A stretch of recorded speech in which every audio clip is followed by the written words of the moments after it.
discussed yesterday the principle of oir.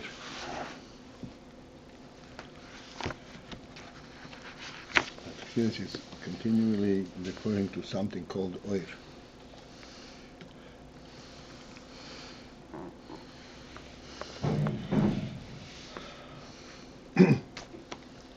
Oir is an intangible presence.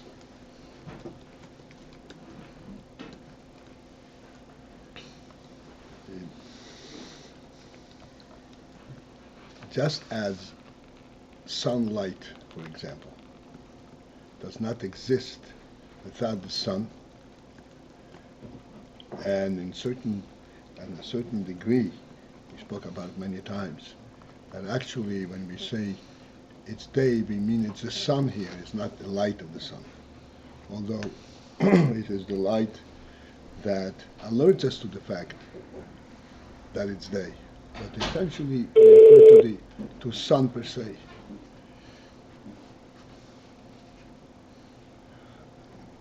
The same is true in the Chassidus reference to oir. Means the oir of the etzem. And the principle of oir is that is not representing itself, it is representing its source.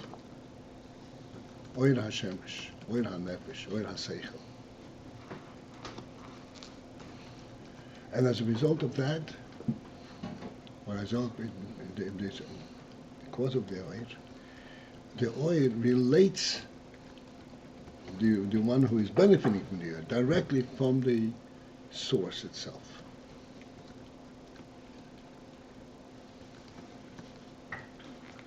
Like we're pointing out, in human terms,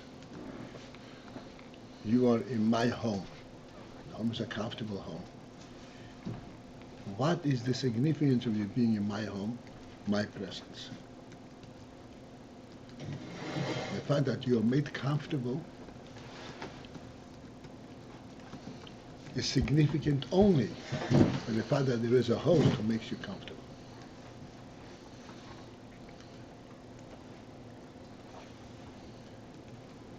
The presence of the host is presented to you through the oir,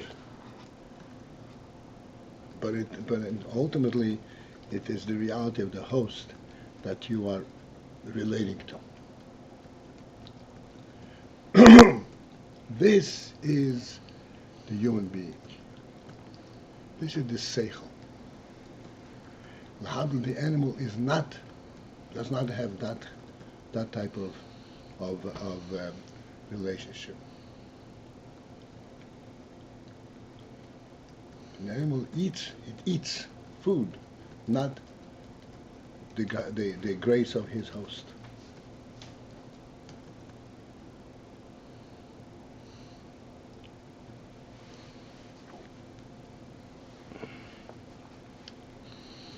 The animal benefits from the object. The human being relates to the oir.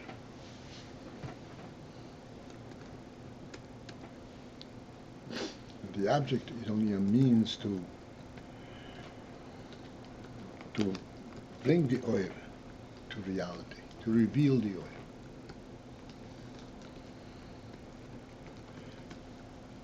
And therefore, we come to the realization, the understanding that there are two levels in oir.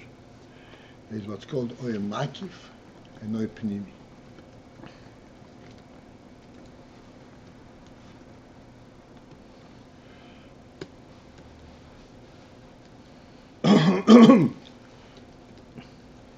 Oir makif, again back to our example, is the actual presence and the welcoming element.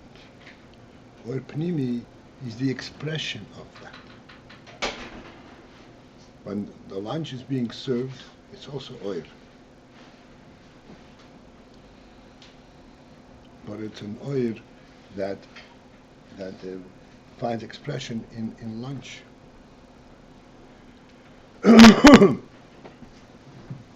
Again, the human being relates to the lunch also as oir, but this is called oir pnimi. He actually feels the presence of the host, rather than being elevated to his presence. He internalizes it. It's called opening. But ultimately, at all levels, it is the oil element that is significant.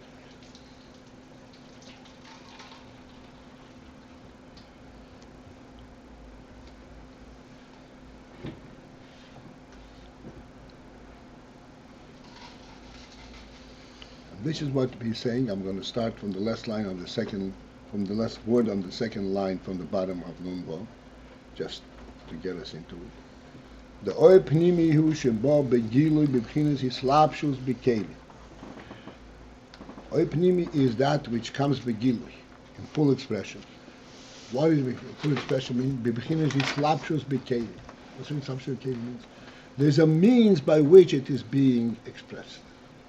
Like you said, the lunch. The lunch is only a keli to present this oil element. But this is a kind of oil, that level of the oil that can be contained in keli. Islapshus b'keli.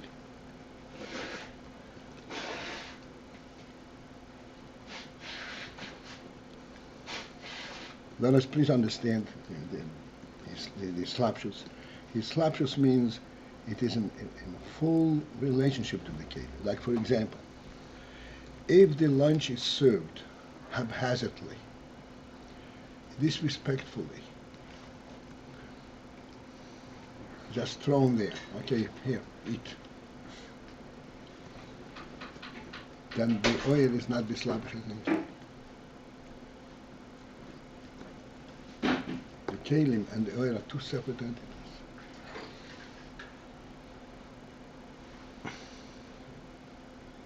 The slapshus b'kelim means that the keli becomes totally imbued and absorbed.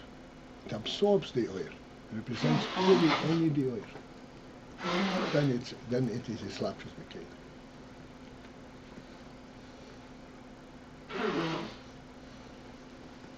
Same as when you say Adar Seichel, the Seichel again is also Oir HaSeichel. It will be slapshus in Keli only if the Keli is totally bottled to the Seichel. There's no other emphasis but the Seichel, and it brings the Seichel to light, to a manner that you can take it. And if it is just haphazardly presented, it is not slapshus okay.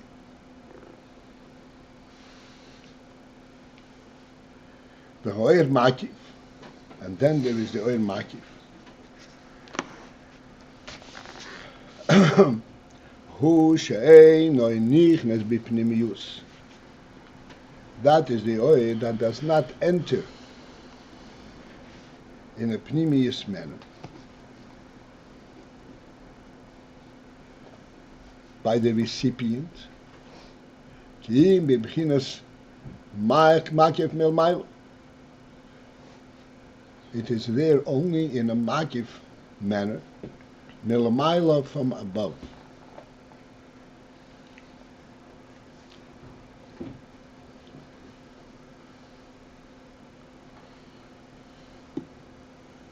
This principle that it is milmayla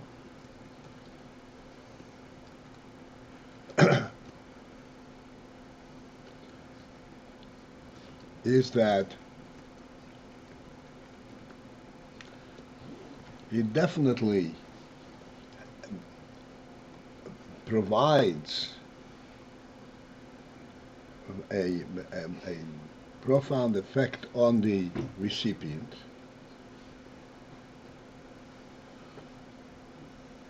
to the extent that the recipient is sensing something that is really supreme and higher.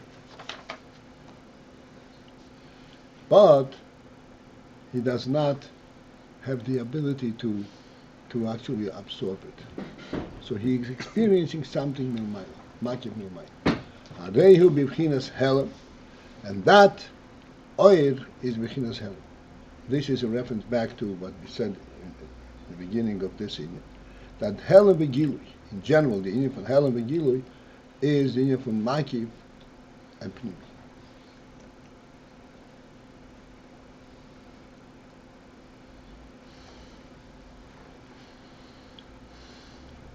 What is Rebbe telling us here? Helam v'gilui b'chinas makiv and pnimi. It is for the purpose that you understand the continuum of this whole inyan.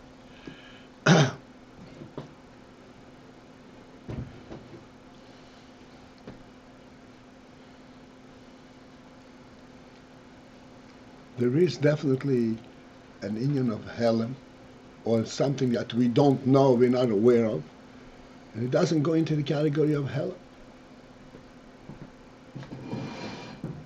Because it is a presence that is a non-presence from the recipient's perspective. He doesn't even know that it's there. Doesn't have any effect on him. Direct effect.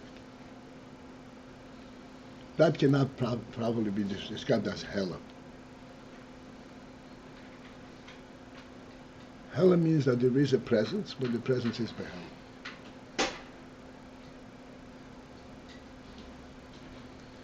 What kind of presence is it that it is there, but it's behelam? This is what's called makif. Why is that called behelam? It's makif.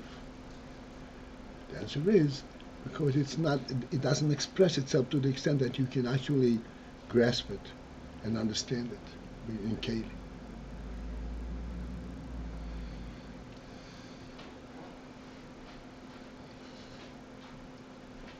This is Pshat Helam begins.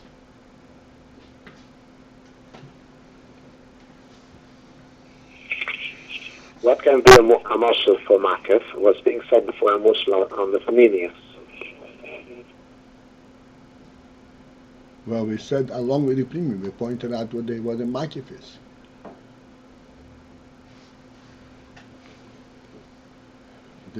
That you're in the home of your host, for example, it is an hour level. That's makif. That's helam.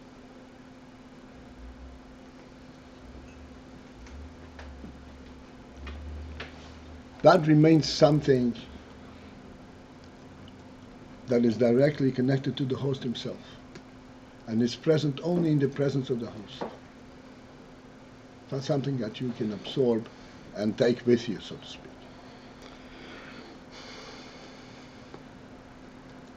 Isn't the all being expressed in the house, like the pneumius is being expressed in the food?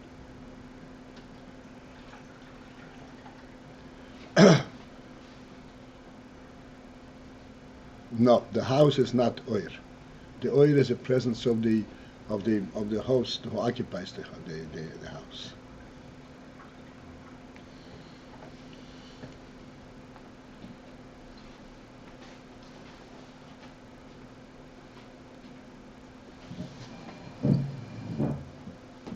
It sounds like all this reference, like Makif and Pnimi and Gilu and Helam, it's referred to a recipient.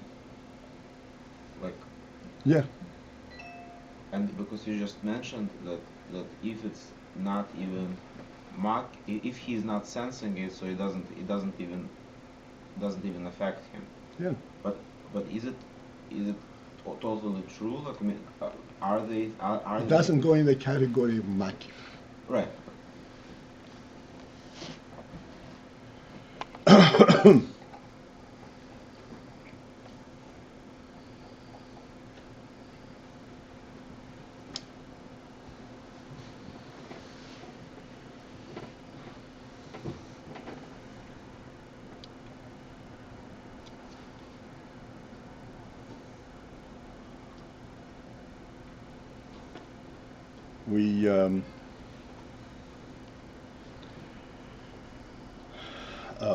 We explained many times.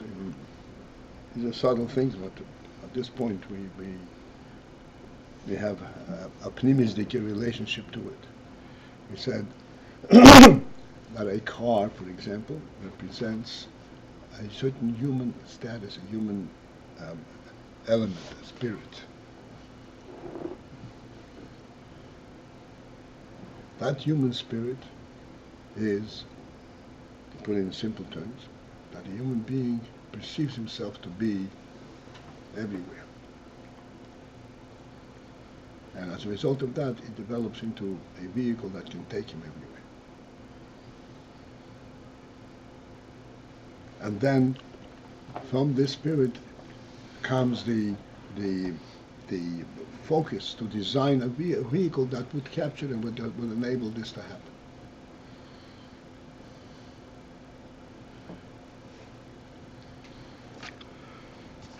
In this inyan of being everywhere, we explained, there are two distinct levels. The inyan that Mokim Sheritzini Shalodam Shom Hu, but it's there automatically. And then there is the inyan that he can get everywhere, which is also part of his spirit. It's not restricted. He can go and get any place.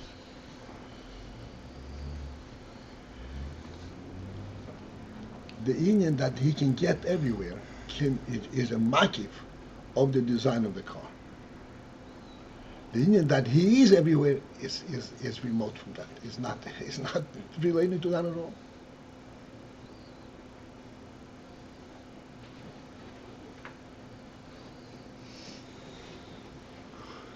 Right. I'm not sure I heard Came as a that. ton of bricks, right? Why? Where is this coming from? I'm not sure if I heard it though. The was said that a person's sense that he can go everywhere is based on the makif that he is already everywhere. Is that how it was said?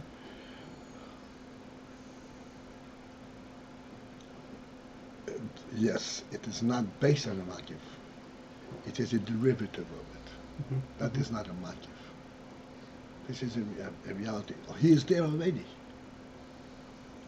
The he is there already element is the makif. It's not a makif. No. It's an etzem. This is. Oh, that's etzem? This is. And the makif is a derivative of that. So then that he can go everywhere is already the makif. Right. And designing the car is the pnimi. Right. Oh.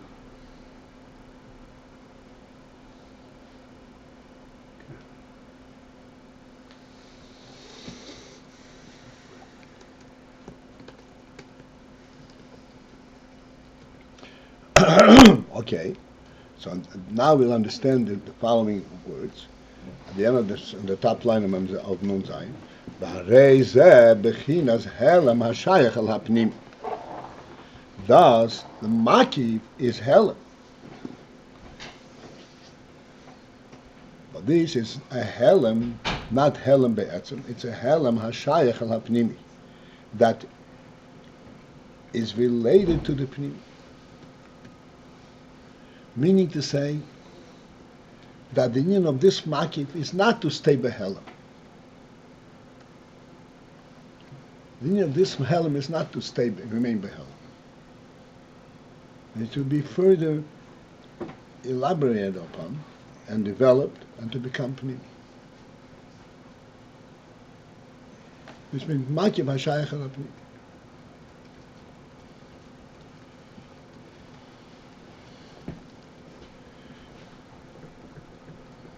Which means the hamakim hareihu mokel hapnim, where the makiv is in fact the mokel hapnim. That's what we say is shayach hapnim. There is an intricate relationship between them, even though this is really a much higher level makiv hapnim, but nevertheless the makiv is the mokel hapnim. Pardon me again. Oy von hamshachas hareihu. And the man and that the oil is nimshach. Meaning, how does the oil ultimately come to be full to full expression?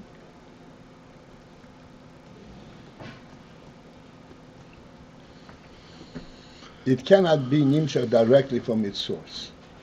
The hamshachas ha'oyer is in this stage manner.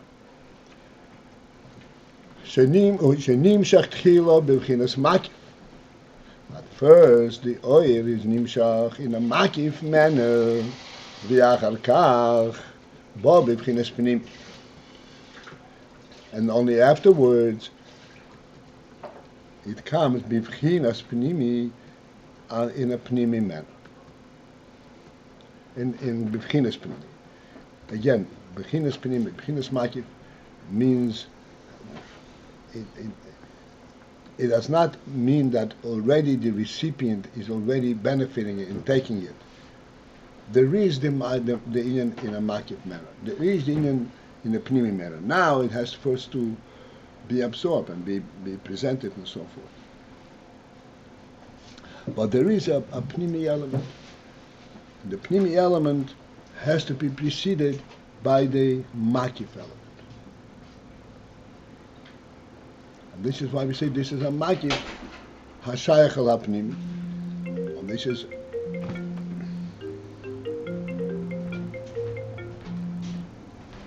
a helem hashayach al hagib.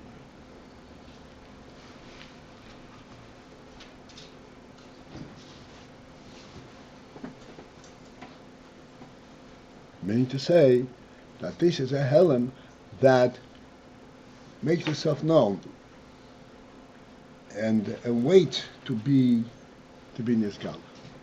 Shayach al hagib. K'moi b'ashpos ha'seichel. He's going to elaborate on the principle that this is the oif and this is the order in which the oir is nimshach. That first it has to come in a makif manner, and then afterwards the pnimi. And the pnimi comes from the makif. As for example, hashpos ha'seichel, mehorav el hatalmid. Hashpos ha'seichel from the rav to the talmid. The emphasis of hashpos ha'seichel mehorav el hatalmid. Why it would be sufficient to say hashpos ha'seichel? And the influence of for rav el hatalmid is that the seichel that the rav is mashpia to the talmid by the rav himself. The seichel is at an infinitely greater, higher level than seichel itself. Like we gave the example of this car. The essential truth in the human being that he is everywhere. This is the level of the seichel within the Rav. It's not seichel at all. The Rav is not mashpia seichel from. Rav does not draw the seichel from seichel. The Rav draws the seichel from the etzem hanefesh, from the etzem koyach hamaskil.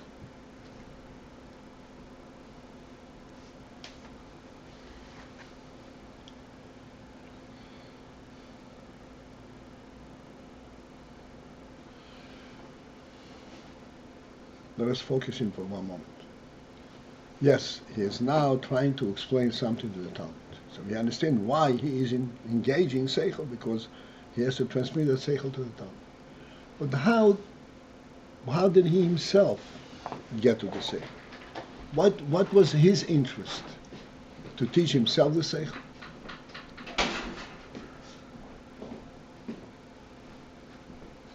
What was his boinus, so to speak? His boinus was not in order to get seichel, but in order to reveal that which he senses, which exists at a higher level of seichel.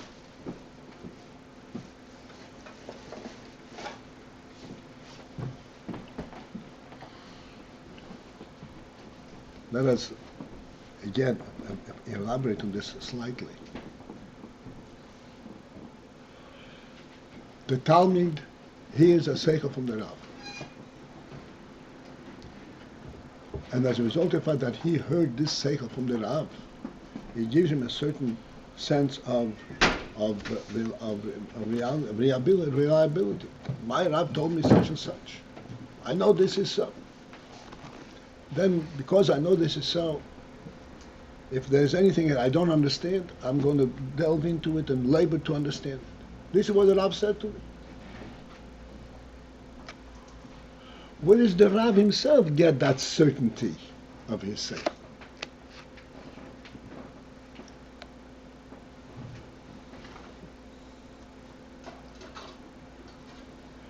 Seichel does not have its own sense of certainty, because Seichel is like flowing water. Seichel can always change. What gives the Rav the same? Where does the Rav get the sense of certainty?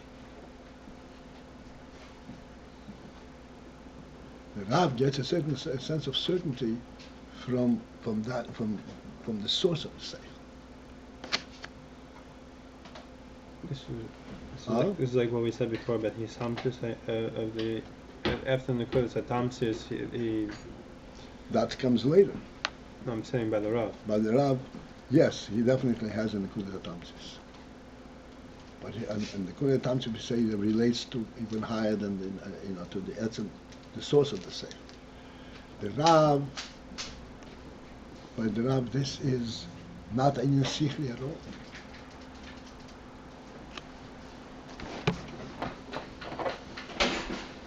It's from the etzem HaChochma, not even Chochma we give you, etzem HaChochma. The etzem HaChochma sees the reality itself. This is why we bring down Chassidus many times that there's this. The Gemara says there are instances in the Gemara where a Rav said something and he asked him a kasha. And Shosik Rav, like the Rav there was a Rav. Shosik Rav, a Rav was you stopped, he couldn't answer the question. But he didn't renege.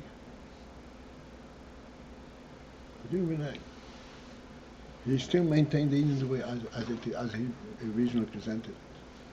How come? There's a kasha. Because he's saying to you what the truth is, not how the Seichel takes it.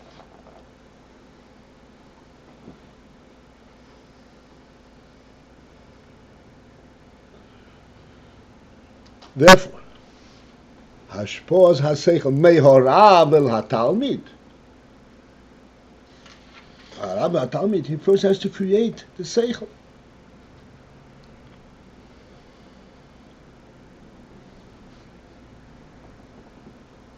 It's only Wednesday morning, not Thursday night.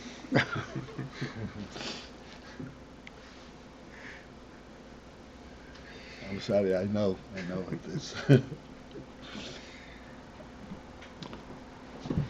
So when it is mashpoaz aseichel mehorav el hatalmid, then it has to be created.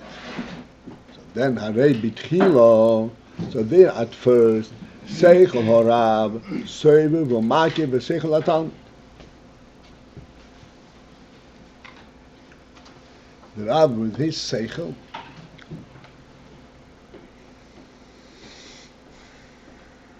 perceives the Talmud in a makiv dikirei. What is this perceiving a Talmud in a makiv dikirei? The whole hash'ora.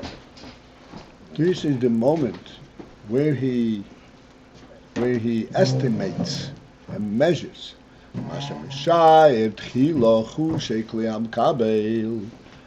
Where he is first estimating and measuring the chushay, the faculties and the capabilities of the kelim of the makabel. What the makabel is capable of receiving. So this is also an important part of this singing. That it's mehorav el hatalmid. By the Rav itself, it is from an infinitely higher source. El hatalmid. where by the time his kelim have to be first developed. So he is mishayach chutzekliat and kabel. If he were just interested to say the seichel without relating to the makabel, then it would be a completely different process.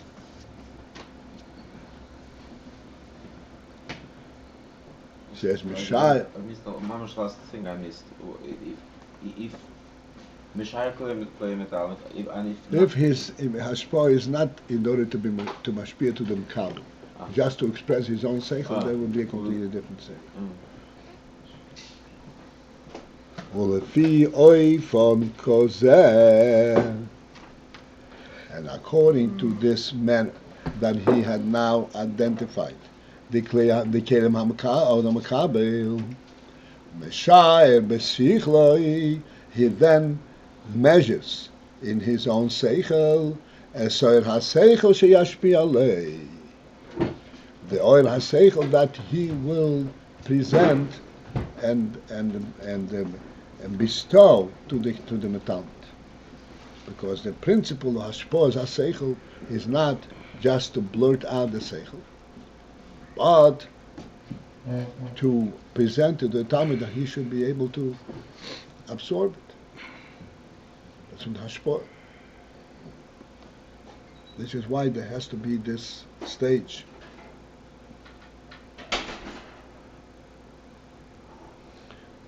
Shebeyim lo yiyeh hashoros klei hamkabel.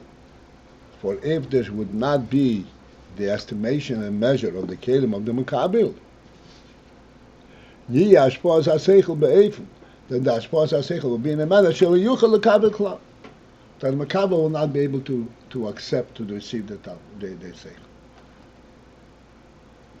He will definitely be able to repeat the words and present the structure of the seichel, but the oil haseichel will be missing. That's not hashpos haseichel.